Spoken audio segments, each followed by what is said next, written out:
Greetings, one and all, to another special edition here at Video Store Memoirs.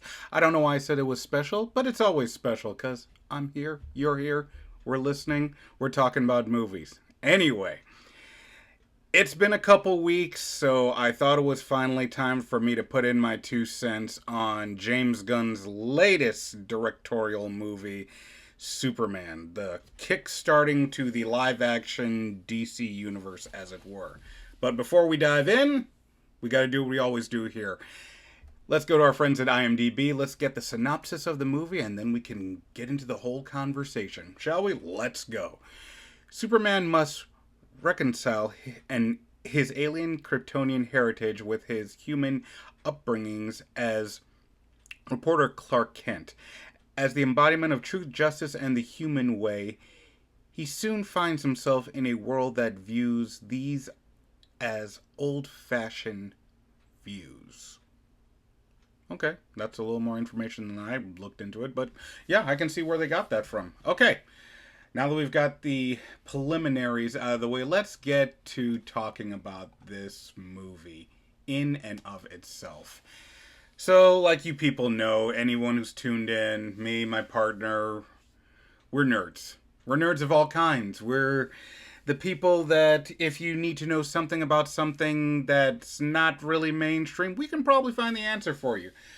I have to admit, I had my apprehensions about this movie when it was announced. The fact that it was a brand new iteration of Superman and they pushed Henry Cavill to the side because, as you all know, if you've listened before, I absolutely love Man of Steel. I thought Henry Cavill was perfectly cast, and it was going to be very hard to win me over in another aspect of a Superman movie. So let's start off with the easy parts here. Overall, to me, the Superman movie was a Superman movie. Nothing too big, nothing too small. It's kind of like how I feel about everybody's been talking about Nintendo Switch 2. It's a Nintendo Switch 2, as in T-O-O. I mean, it dumps you into the story. There's not the usual setup, origin, blah, blah, blah, that they always do with any kind of character as big as that is Superman. Giving you the origin, telling you where he came from, how he came to be, all that in and out and stuff. They do a very brief couple of chapters, or not even called chapters, little line blurbs in the very beginning of the movie, basically establishing what world we're in. Superheroes are not a new occurrence. They're a commonplace thing that people have been seeing for years. So the fact that there's another superhero out there that's, doing its thing and trying to protect citizens, they've seen that pretty much and done that. When we come in on this movie, Superman's been established for 3 years. He's known. He's news. He's the guy. He's what everyone hopes they can become. He's the inspiring, hopeful person. It's all pretty much been there and done that when it comes to this movie. I'm not taking away anything from performances or special effects when they're used. They do have some awesome comic book type moments displaying Superman's abilities and the powers he possesses and how he chooses to use them. Really well done. There were, a couple of spotty CGI moments, but I'm not going to be that nitpicky about it. But in general, the comic book moments, not just with Superman, some, as they called them, the Justice Gang, which is Green Gardner, Mr. Terrific, Hawkgirl, Metamorpho, they've all got these really cool moments in there, and, it's pretty well done, but, as I'm talking about all those different characters, that is, to me, is one of the things I found weird about it. This is supposed to be first outing, new rebranding, rebooting of this DC universe. And because they made the point to let you know superheroes have been around, they decided to inundate you with at least 4 other superheroes in this story that's Superman. When I saw the trailer and I see all the extras that I mentioned before, I immediately got worried that this is going to be okay, they're going to turn this into a Superman movie, but it's going to technically, with an asterisk, it's Justice League. And each one of these characters did get a couple of moments here and there that you got to meet and know them. And as worried as I was about it being overly bloated or overloaded with extras, it wasn't that bad. It surprised me.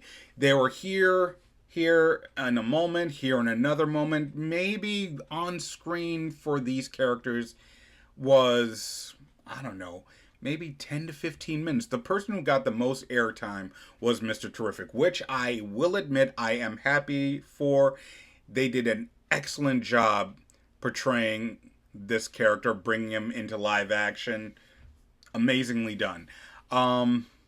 So like I said, I was very worried that there was going to be some kind of, bloatedness feel to this movie, but they kept it grounded. They kept the focus for the most part about Superman. I mean, you'll see, like, when you see for yourself, there's a couple scenes here and there, like, Superman's in the forefront, but there's things going on in the background that you're like, okay, so we're not going to worry about that. That's just happening. David Corenswet, and I hope I'm saying his name right because he deserves all the respect in the world. He had a really impossible task. As a person, for me, I can speak for most people who say they loved Henry Cavill, to come in behind them, especially after all the revamp, the Snyderverse talk that happened and still sometimes happen to this day. He has to come in and make everybody believe that I'm here for a reason. I am Superman. Brother, you won me over. When I think of Superman comic books that I personally have read, the portrayal David Corenswet puts on the screen is literally ripped from the comics. It's the mannerisms, the way he upholds himself, even the human factors as Clark Kent. Not just the, bumbling reporter, but the actual Clark, finding the balance between his alter ego and his normal self, which is Clark. It was so well portrayed by David Corenswet. I give the man all his props. I look forward to seeing him in continuing this character if this movie does well enough that it gets a sequel or they do a full-blown Justice League, whatever. This guy is ready to hold the mantle of Superman for a long time. And I am pleasantly surprised and very satisfied with what James Gunn did and what David Corenswet did with this character. It was really excellent to me. Now, 2 things I will talk about before we wrap this up. Spoiler alerts. I'm going to try and avoid as much extra information as I possibly can, but you're warned. Spoiler. Blah, blah, blah. Yeah, there we go. I ran out of it. Okay, first of all, there is a moment in this movie that really changes the whole legend behind Superman. I'm not going to say specifically what happens, but I guarantee it's going to rub people the wrong way.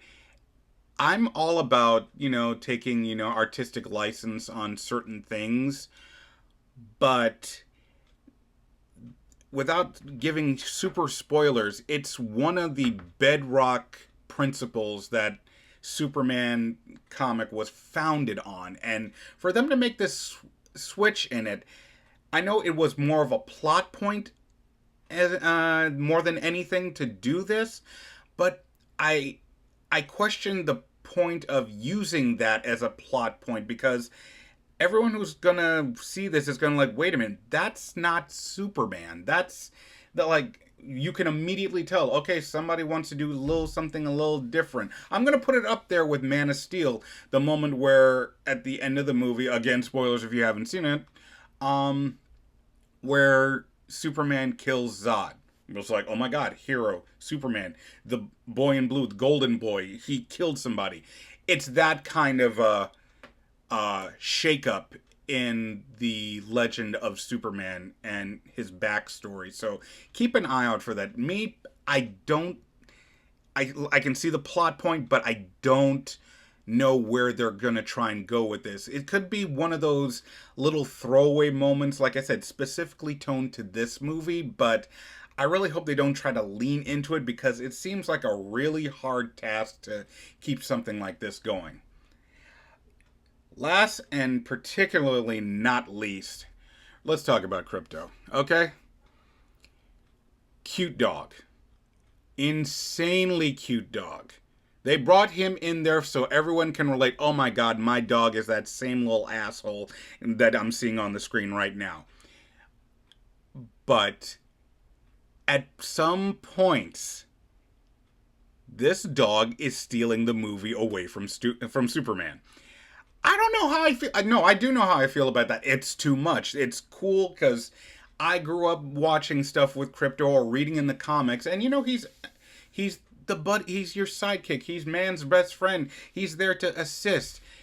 This mutt takes over completely in some scenes. I mean, wipes the floor with certain characters. I mean, and you're like, okay, can we focus on the Man of Steel? We're not talking. This is not a a Pedigree commercial, even though they probably could. There's some marketing ideas. Pedigree, talk to me. I just gave you an idea. But yeah, cute. Just a little too much focus drawn towards him. I would have appreciated they stepped it back a couple notches, but it is what it is. It's on film. You'll see it for yourself. So overall, I'd have to say, Clamshells, I'd say I'd give this about 2.5 stars, maybe 3. It's a good movie. It's more than what I expected, but in the end, it didn't do anything to make me go, oh, everybody must see this movie. This iteration is going to be the be-all and end-all. It's the new Richard Donner. No, I will never say that ever, ever, ever, ever. It's good. It's solid. But it's not the best thing since sliced bread. Let's put it like that. This cape needs a little bit more time in the oven. Maybe the next iteration, the next story, the next movie Superman gets in this universe can cement him. But right now, it's just a Superman movie. No disrespect, no nothing, but it's just nothing to make me stand up and beg for more. Like, if another one comes along, cool. That means they made enough money to keep the franchise going and to help the rest of the DCU universe that they're trying to build. But overall, that's my 2 cents on Superman, starring David Corenswet, directed by James Gunn. It's in the theaters right now. It's probably going to be in theaters for a while. I do recommend go seeing it in IMAX because there are some shots you can definitely tell the difference, that you need a bigger screen to get the full scope. But if you don't end up going to see it, it's not going to hurt the movie in any way, shape, or form. Alright, so we got more movies coming your way. We're more than halfway through the summer, and I'm not stopping. You're not stopping because you're here, you're listening to me. If you're not, tell your friends. Let them know so they can come find us. Video Store Memoirs. Type us in, you'll find us anywhere. Social media, on our podcast. TikTok, Facebook, X, Instagram, Twitter, whatever. Check us out. For all of you who are tuning in, I appreciate every single one of you. Keep coming back. Keep sending comments, letting us know what you think of us and our opinions. We love the debate. We appreciate every single one of you. For that, my name is Kevin Salina. Thank you again for joining us. We'll see you next time. Enjoy the movie.